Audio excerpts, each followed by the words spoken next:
चुनाव और हिंसा न हो, ये भला कैसे हो सकता है? ऐसा मुमकिन ही नहीं है। मालदा से लेकर पश्चिमी मिदनापुर तक अराजकता और पार्टी कार्यकर्ताओं की गुंडाई ने ममता सरकार पर सवाल खड़े किए। आलम यह है, हालात ऐसे हो गए हैं कि टीएमसी पर बीजेपी कार्यकर्ताओं के काटने का जो आरोप है वो लग रहा है, तो तृणमूल पार्टी के नेताओं के सामने कांग्रेस पार्टी के बड़े नेता गुंडाई का शिकार हो रहे हैं। वहीं इन सारी घटनाओं के बाद अब चुनाव आयोग अलर्ट मोड में आ गया है। देखिए पूरी खबर हमारी रिपोर्ट में।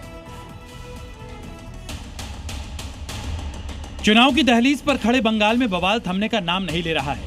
कहीं आगजनी हो रही है तो कहीं कार्यकर्ताओं का कान काट लिया जा रहा है। ये तस्वीरें बीजेपी कार्यकर्ता की हैं। पश्चिमी मिदनापुर के केशपुर में चुनाव प्रचार के बीच झंडा लगाने को लेकर टीएमसी और बीजेपी कार्यकर्ता आपस में भिड़ गए। इस झड़प में एक बीजेपी कार्यकर्ता का कान ही काट लिया गया। झड़प में 3 बीजेपी कार्यकर्ता घायल हैं।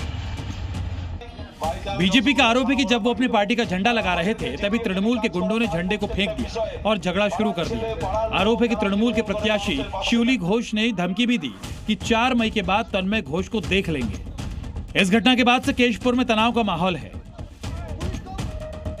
यह हालात तब है जब बंगाल में सेंट्रल फोर्स तैनात है। 3 दिन पहले मालदा में हिंसा हुई और अब पश्चिमी मिदनापुर में टीएमसी कार्यकर्ता का कान काट लिया गया। दूसरी तरफ पश्चिम बंगाल के बहरामपुर में कांग्रेस उम्मीदवार अधीर रंजन चौधरी के साथ धक्का मुक्की की घटना ने चुनावी माहौल को और गर्मा दिया है। शनिवार सुबह जनसंपर्क के दौरान जब अधीर अपने समर्थकों के साथ इलाके में पहुंचे तो वहां मौजूद टीएमसी कार्यकर्ताओं से उनकी तीखी झड़प हो गई। वीडियो में साफ देखा जा सकता है कि गली के मोड़ पर पहले से मौजूद कार्यकर्ताओं ने नारेबाजी के बीच धक्का मुक्की शुरू कर दी, जिसमें अधीर रंजन चौधरी भी चपेट में आ गए। तृणमूल पार्टी की ओर से ये घिनौने काम ये करते जाएंगे। कांग्रेस का आरोप है कि ये सब टीएमसी पार्षद भीष्मदेव कर्मकार की मौजूदगी में हुआ।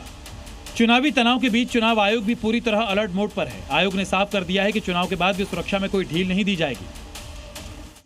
करीब 500 कंपनियां केंद्रीय सुरक्षा बल यानी सीएपीएफ की कानून व्यवस्था बनाए रखने के लिए तैनात रहेंगी। इसके अलावा 200 अतिरिक्त कंपनियां ईवीएम, स्ट्रांग रूम और काउंटिंग सेंटर की सुरक्षा में लगाई जाएंगी। आयोग का कहना है कि निष्पक्ष और शांतिपूर्ण चुनाव उसकी सर्वोच्च प्राथमिकता है।